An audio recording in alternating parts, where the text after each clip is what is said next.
Olá, povo! Hoje na aula a gente vai falar um pouquinho de comparatives, os comparativos do inglês. E existem alguns tipos que a gente precisa estudar. O de igualdade, de desigualdade, de inferioridade e de superioridade. O comparativo de igualdade é quando a gente fala tanto alguma coisa quanto outra coisa. Quando a gente usa esse tanto quanto, a gente está comparando duas coisas, igualando elas. E para fazer esse tanto quanto em inglês, a gente vai ter que usar a estrutura as.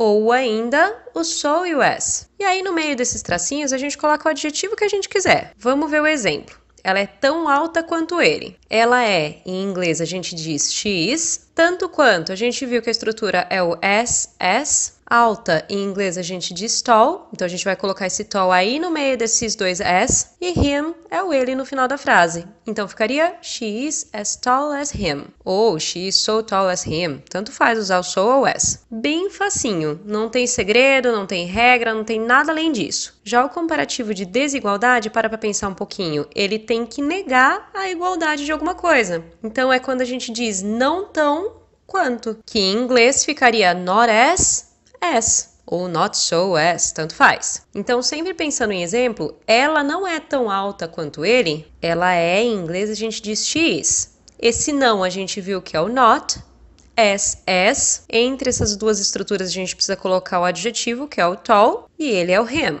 She is not as tall as him. Ela não é tão alta quanto ele. Outra estrutura que não tem regra avulsa nenhuma, só colocar o adjetivo ali no meio e já era. Já o comparativo de inferioridade é quando a gente diz que algo é menos do que alguma outra coisa. Reparem que em português a gente não costuma usar muito isso daqui. E em inglês, menos que, a gente diz less than. Esse than aí soa como se fosse o do que do português. Portanto, ela é menos alta do que ele, ficaria she is less tall than him. E até aqui não tem jeito, é só dar uma decorada. As, not as, less than. Agora vamos falar um pouquinho do comparativo de superioridade e vamos dar uma complicada nesse rolê. Comparativo de superioridade é o mesmo que dizer que algo é mais do que outra coisa. E mais que em inglês a gente diz more than. Porém aqui começam a aparecer algumas regrinhas. Para a gente poder usar essa estrutura do more than, essa palavrinha que vai aí no meio, que é o nosso adjetivo, ele precisa ter mais de 2 sílabas. E esse é o jeito certo de ensinar essa matéria? Não.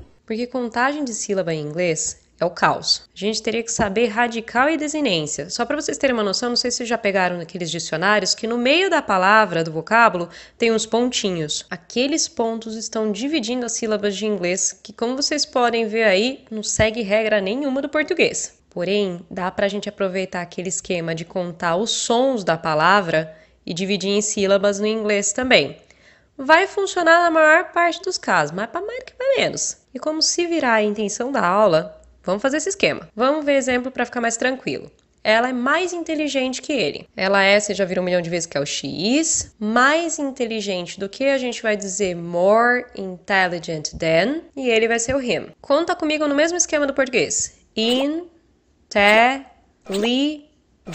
Deu para identificar aí pelo menos umas 4 sílabas. Tem mais de 2 sílabas, a gente usa o more than. Mas se esse adjetivo aí no meio tiver até 2 sílabas, uma ou duas, a gente não vai poder usar o more na frente dele. A gente vai ter que arrancar esse RE do more e colocar no final da palavra. Vamos pensar em casos de palavras que sejam curtinhas. Little.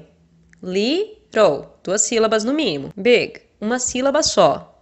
Nice. 2 sílabas. Para todos esses casos de 1 ou 2 sílabas, a gente vai ter que fazer o acréscimo do ER, que é o RE que a gente arrancou do more, beleza? Exemplo, ela é mais baixa do que ele. Ao invés de dizer she's more short, a gente vai ter que falar she's shorter than him. Então, a estrutura para palavras que tenham até 2 sílabas vai ser acrescentar ER ao final do adjetivo e usar o than para fazer o do que. Até aí já deu uma complicada. Mas para ajudar, ainda tem regras de acréscimo do ER. São só 2, então vamos lá, força. Todo adjetivo terminado em Y e que antes veio uma consoante, a gente vai ter que arrancar o Y e colocar IER no lugar. Pensa no caso da palavra funny, divertido. Terminou em Y, antes veio uma consoante, arranca esse Y e põe o IER no lugar. Funnier, mais divertido. Um caso que é bem comum, easy, fácil. Terminou com Y, antes veio consoante, tira o Y e põe IER, easier. Segunda regra para todos os adjetivos que terminarem em CVC. consoante, vogal, consoante, e que for a sílaba mais forte da palavra, tá? Para esses casos, a gente vai ter que dobrar essa última consoante, repetir ela e depois pôr o ER. Pense aí no caso do big. Uma sílaba só, consoante, vogal, consoante, a gente dobra a letra G e põe o ER, bigger, maior. Beleza, com isso daqui dá para vocês fazerem comparativos tranquilamente. Existem os casos que são bem diferentões, mas eu vou montar uma aula só para isso também, tá bom? Bateu dúvida?